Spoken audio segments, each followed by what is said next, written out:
Ja som tak celý čas pozeral na ministra Kamenického a tak rozmýšľal som, že čo to je za nákup, čo to je za kauf, za čo to vymenil. A podľa mňa je to taká politická stratégia pre ministra Kamenického, že ty si to s prepáčením odserieš teraz túto konsolidáciu, zoberieš to celé na seba, budeš to komunikovať sám, ale neboj sa, ja na teba budem myslieť, toho viceguvernéra, ale teda guvernéra MBS dostane za 20 000 eur. Je toto tak, pán minister?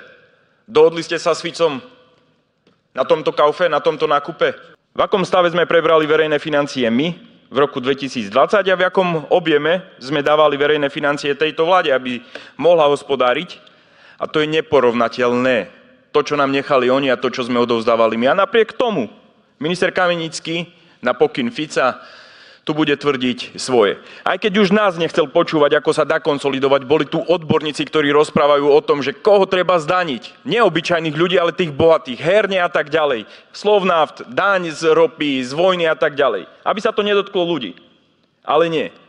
Dostal jasný pokyn, odkrútiš si to, pán minister Kamenický, ale ja na teba budem myslieť, ja Robert Fico ti dám toho guvernéra MBS. Povedzte, pán minister, 20 000 eur taká funkcia guvernéra MBS mesačne?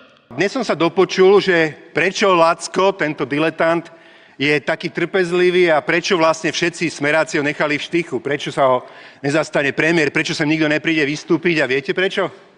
Lebo Fico mu povedal, že keď si to tu odtrpí, tak potom ho nominuje za toho guvernéra a presadí ho za guvernéra.